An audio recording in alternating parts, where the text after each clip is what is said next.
जी शुक्रिया स्पीकर साहब। तो जिस तरह मैं कह रहा था कि जो 2019 में एग्रीमेंट साइन हुआ, एक तो यू टर्न होता है मगर एक होता है वादा खिलाफी। हम यू टर्न को वादा खिलाफी या जबान दे के मुकर जाना कहते हैं। इसकी वजह से ना सिर्फ पाकिस्तान के अवाम ने सफर किया मगर हुकूमत पाकिस्तान ने भी सफर किया। हमारे एलाइज और हमारी अपनी जमात नहीं थी इस फेवर में कि हम इतनी कीमतें बढ़ाएं, मगर आपके पास रास्ता क्या छोड़ा था पिछली हुकूमत ने? रास्ता यह था कि या पॉलिटिकल अपना नुकसान करें या मुल्क का नुकसान करें। इस धरती का जिसको हम मां कहते हैं इसका नुकसान करें।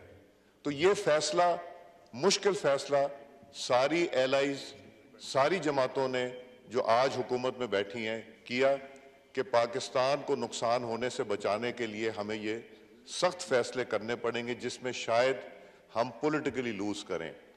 मगर मुझे यकीन है कि जो जिनकी नीयत ठीक होती है उनके लिए अल्लाह ताला भी रास्ते बनाते हैं। IMF से जब फाइनेंस मिनिस्ट्री और FBR बात करता था तो एक ही जवाब मिलता था कि हम आप पे एतबार नहीं करते और हम आप पे ट्रस्ट नहीं करते। किसी को यह कहना कि मैं आप पे एतबार नहीं करता या हमें आपकी बात पे, आपके वादे पे ट्रस्ट नहीं है, ये बहुत बड़ी बात होती है।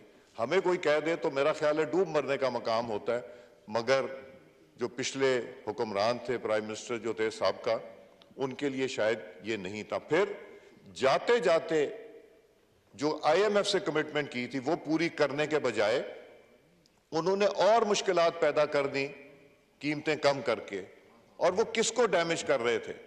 और जिस दौरान वो धरने की बात कर रहे थे, एजिटेशन की बात कर रहे थे, उन्हीं दिनों में पाकिस्तान की टीम IMF से नेगोशिएट कर रही थी। उसी दिनों में, उन्हीं दिनों में बाकी ममालिक से नेगोशिएट कर रही थी।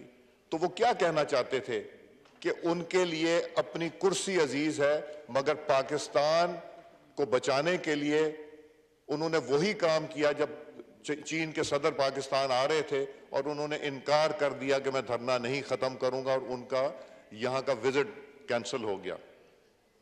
अनफॉर्चुनेटली, मैं तो नाम भी उनका नहीं लेना चाहूंगा, जो जो उन्होंने बातें पाकिस्तान के बारे में की हैं, खुदा ना खास्ता, वो उन्होंने पूरी कोशिश की अपने इक्तदार की खातिर, कभी अमेरिका को बुरा, कभी यूरोपियन यूनियन को बुरा, कभी किसी और मुल्क के ऊपर हमला, सिर्फ अपनी सियासत चमकाने के लिए।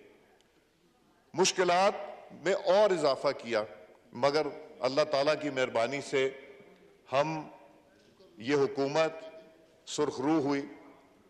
जो फाइनेंस मिनिस्टर ने ये बजट दिया, ये सिर्फ इनका बजट नहीं है, ये सारी एलाइज का बजट है। इसमें मुशावरत हुई।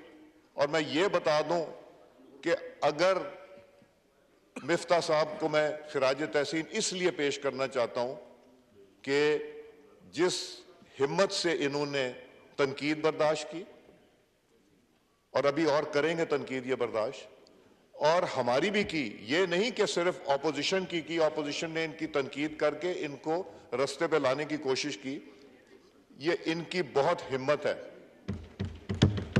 इनसे लोग लिबर्टीज ले लेते हैं। हमारे फॉर्मर फाइनेंस मिनिस्टर इसहाक डार साहब होते थे, फैसले करते थे, दिन रात काम करते थे, बोझ भी उठाते थे और अल्हम्दुलिल्लाह अच्छे फैसले करते थे। ये भी उनके नक्शे कदम पे चलते हुए इन्होंने जो फैसले किए वो मुशावरत के सिए। कोई एक फैसला इनका अकेला नहीं है, अगर है तो बता दें। मैं तो कई दफा ये सिचुएशन देखी है कि मुझे खदशा था कि हम लोग, मुझे शामिल कीजिएगा उसमें, कि सिर्फ बातों से नहीं बल्कि हाथों से भी शायद इनको समझाते। ऐसी नौबत आ गई थी, इसलिए कि एक तरफ महंगाई और मिफ्ता और दूसरी तरफ हम सारे, और मिफ्ता कहां, मिफ्ता बीच में फंसे हुए थे कि इन्होंने रास्ता निकालना था। और रास्ता निकाल के मुशावरत के साथ, जिसमें प्राइम मिनिस्टर साहब का भी बहुत बड़ा रोल है, हमारे कुलीग्स का भी बहुत बड़ा रोल है, इन्होंने किया, ये काम किया और आगे भी करेंगे। मगर सिर्फ एक बात है कि जब मिफ्ता साहब टीवी पे आते हैं तो लोग घबरा जाते हैं। जिस तरह वो एक ज़माने में कहते थे ना, बच्चों को सुलाना हो तो किसी डाकू का नाम ले लो, वो कहते हैं कि कुछ बढ़ने वाला है। तो इनको या तो बड़े सिंपली ये एक्सप्लेन करते हैं। आज लोगों ने कहा कि जी ये पहले से बता देते हैं कि जी अब ये होने वाला है। इन्हें लोगों को हकायक से आगाह रखना इनके लिए ज़रूरी है, और इन्होंने मेहनत भी बहुत की है, क्रिटिसिज्म भी ली, इनकी टीम ने भी, FBR और फाइनेंस ने भी की। हम फरिश्ते नहीं हैं, हमसे गलतियां होती हैं, हम मुश्किलात से भी गुजरते हैं, हम सीखते भी हैं, हम लोगों की बात भी सुनते हैं। मेरा ख्याल है पहली दफ़ा हुआ है कि प्राइम मिनिस्टर ऑफ पाकिस्तान ने और सारे एलाइज ने बैठ के बिजनेस कम्युनिटी की को तकरीबन मेरा ख्याल है 3 बजे से लेकर रात 10 बजे तक 7 घंटे उनकी गुफ्तगू सुनी, उनकी तजावीज़ ली। वहाँ मिनिस्ट्रियों के डेस्क बने हुए थे, जिनकी रिकमेंडेशंस थी वो रिसीव की, और उसके बावजूद एक कांस्टेंट इंटरेक्शन का program FBR, finance, commerce and prime minister secretariat में खुद प्राइम मिनिस्टर साहब लेते रहे।